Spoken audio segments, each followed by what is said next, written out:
The Bloodline saga has a problem. Now, before you come after me in the comments section, although I suspect it won't take too long, I just want to point out that I adore this storyline. I think it's one of the best wrestling stories we have had in decades, particularly in WWE. But I just can't get on board with the idea that the Bloodline saga is a masterpiece. It's almost there, and if it wasn't for this tiny issue, or potentially me just being a pedantic twat, then I would be fully on board with what you're saying.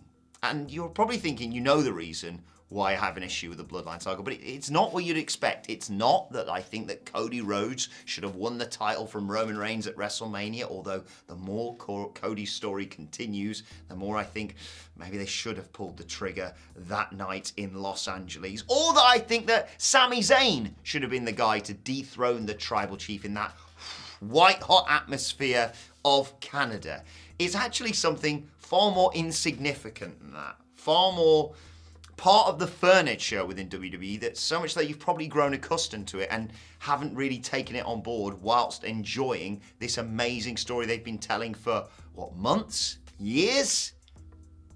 The problem with the Bloodline saga that I have, that you should have, that should be the reason why you don't treat it as just cinema, perfect, untouchable, is, a trope that WWE utilizes as regularly as DQs and inexplicable finishes and that weird lexicon they have of premium live events and local medical facilities, and God forbid anyone call it a belt. My problem with the Bloodline saga is WWE's use of the invisible camera.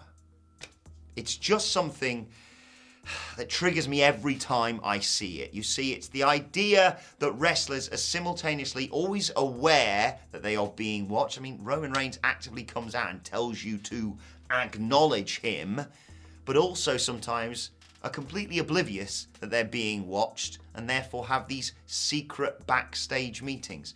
No backstage meeting can be secret because they are all filmed and broadcast to an audience of millions. If the wrestler in question is a tiny bit suspicious of what's going on, all they'd need to do is watch the show, or check it out on their DVR, or watch the YouTube clips, or just check their bloody Twitter mentions sometimes for people saying, hey, Roman, by the way, when you left, Jey Uso had a little backstage chat with Sami Zayn, and I don't think he's on the up and up here, mate.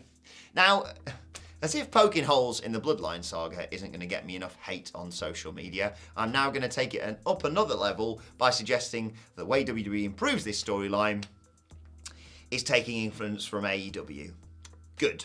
Let's see how that one goes in the old comments. I won't be reading those anymore, because what they need to utilize is an aspect of storytelling that was used in one of my favorite matches in AEW, or possibly even my favorite tag team match ever. I'm talking of Revolution 2020, one of the apexes of AEW in my opinion, and the match between the Young Bucks, Kenny Omega, and Hangman Page. And it's not even the match I want to talk about, although I do love that bloody match. I'm talking about the post-match where Kenny Omega has gone back into the ring to commiserate with the Jacksons, whilst Hangman Page is like, bollocks to those knobheads, doubles back.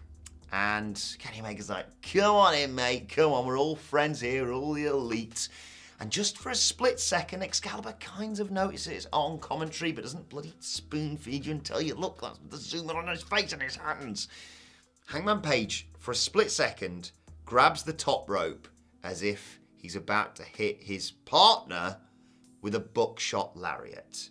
Very subtle, little bit of ambiguity there, and that's what the invisible camera trope removes from some of WWE's storylines.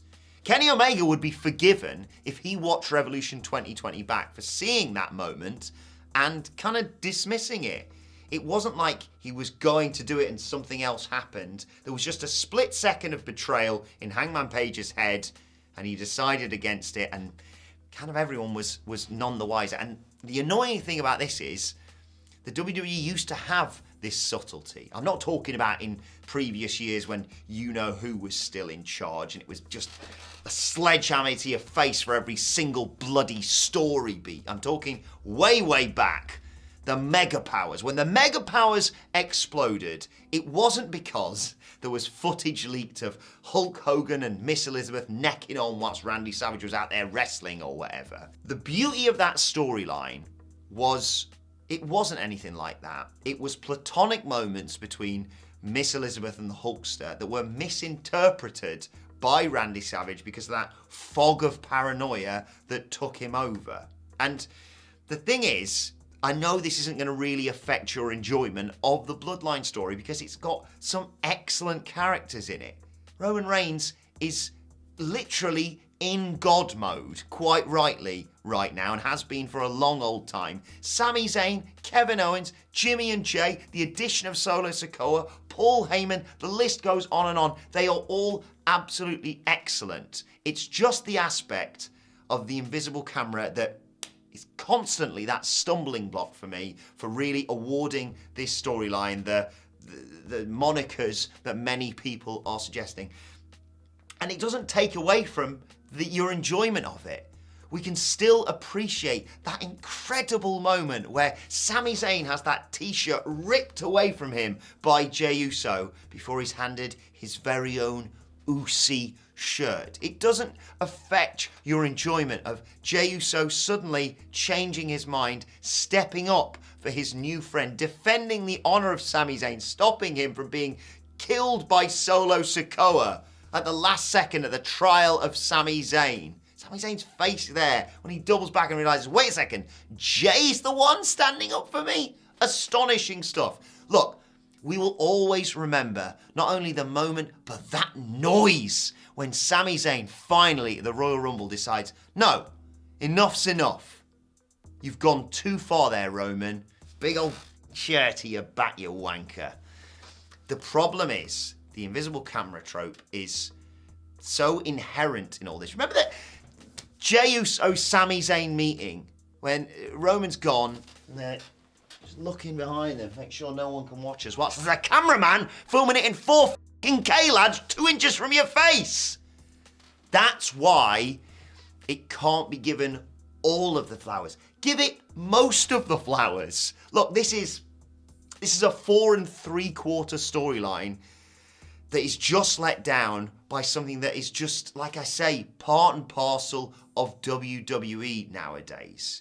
And the thing is, I've talked about AEW here. AEW would dream of a story like the Bloodline saga, but they do it, they need it right now, arguably, to rediscover the magic and the excitement around AEW. Something like this would be perfect, but they would execute it in the way that WWE should have without the need for the trope of his invisible cameras.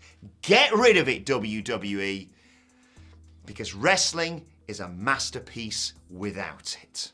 Let me know your thoughts on this, though, in the comments section below. Like, share, subscribe to What Culture Wrestling, wherever you get your podcasts from, for daily wrestling podcasts, of course, and continue the conversation with us on Twitter at WhatCultureWWE, and you can find me on there at Adam Wilbourn. Thanks for watching. My thanks to the brilliant Michael Sidgwick, who is the genesis of this idea. Hopefully, the Bloodline saga will come to a perfect ending. Let me know what you think it should be in the comments as well. But we'll leave it there for now. Thanks for watching. We'll see you soon.